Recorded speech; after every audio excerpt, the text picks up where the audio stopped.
Hey, thanks for joining me for another bike parts video. In today's video, I wanted to do a quick comparison between two aftermarket slave cylinders for the Harley Davidson Milwaukee 8s. So in a hydraulic system, the slave cylinder is what actually pushes on the push rod and actuates the clutch. So you can manipulate the lever force by changing slave cylinders. So what that means is that if you feel like your clutch lever is either a hard squeeze or is kind of dead feeling, there's not a lot of feedback from it, it's just more like a light switch, just on and off. If you go to an aftermarket slave cylinder, it will give you more of a positive engagement, making the pull more linear so you get more positive feedback, and it can also make the pull less effort, reduced effort, so that way you don't have as much fatigue on your arm. And they can do that by, changing the diameters of the orifices that the hydraulic fluid passes through, so it's a fairly common practice. So the two things that we're going to be looking at today are the REKLUSE slave cylinder and the MULLER slave cylinder. Now these again are going to be for the Harley Davidson Milwaukee 8s, late model, like Milwaukee 8, so 2017, 18, 19, and 20. In 2021, except for the CVOs, I believe, Harley just gave up on hydraulic clutches. They were having a couple of issues with them. So anyways, they went back to a traditional cable actuated clutch. Quick side note, in 2021, if you do need a reduced effort, the MULLER ball and ramp design, that's a reduced effort. It changes the angle that the ball and ramp engages. The MULLER for the twin cam still works on the 2021. So quick aside. Let's get back to these real quick. The two options we're looking at is REKLUSE and MULLER. So price point, the MULLER comes in at $299. So let's say $300. The REKLUSE comes in $15 less at $285. Okay, so really pretty much comparable. When you open up the box, they do both come with instructions. The MULLER gives you a nice little hose. So when you're doing your bleeding, the MULLER, you can attach it, run it down, have it, going into a little catch can. The instructions actually tell you how to bleed. So that's a nice little thing that the REKLUSE comes with that the MULLER does not. Otherwise, it's pretty much step by step. Inside the REKLUSE box, let's open that up real quick.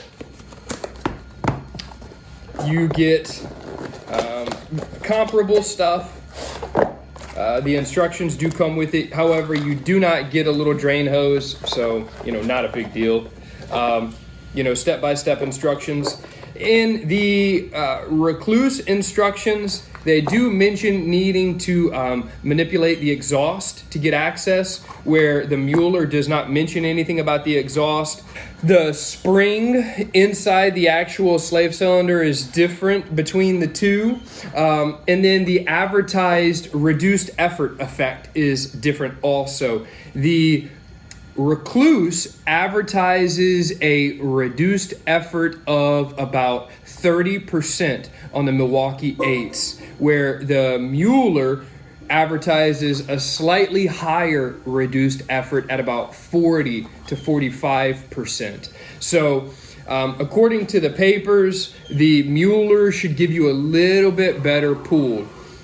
So keep that in mind, a little bit higher price point, but if your number one priority is getting an incredibly easy pull, the MULLER may be the ticket for you. And another nice thing about the MULLER is they are more of a complete package when it comes to that reduced effort, because like I said before, they do offer a reduced pull for cable actuators. So because of their ball and ramp design, they've got reduced effort ramps for Sportsters, old twin cams, Evos, all kinds of stuff is in the MULLER family. Speaking of family, the REKLUSE family, though, they offer not only the slave cylinder, but also clutches. My favorite clutch from these guys for the Harley Davidson is the torque drive. If you complement the slave cylinder and the torque drive, they say you can get up to a 60% reduction in effort at the lever. Not only that, but you're going to get a much more linear engagement. So a lot of people complained about hydraulic clutches just feeling dead because it's hard to feel through the hydraulics what it's actually doing.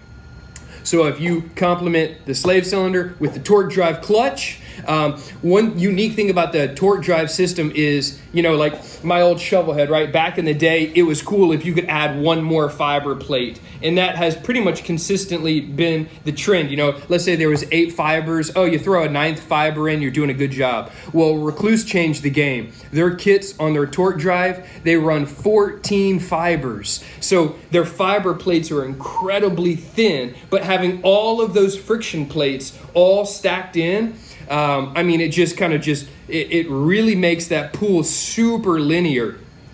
So you can really progressively control the way that the clutch engages with all of those fibers in there.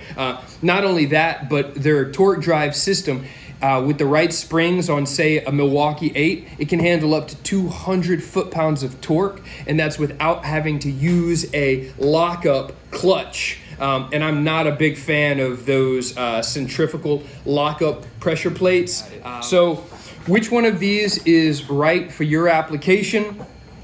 They both will absolutely do the job correctly. If you want to use, if you need to upgrade your clutch, because you're maybe doing some high horsepower application, doing the torque drive for up to 200 foot-pounds of torque, complemented with the REKLUSE slave cylinder, you're looking at about a 60% reduced effort at the lever, which is significant. You're able to throw all the torque you can at it, and the REKLUSE then can get that job done.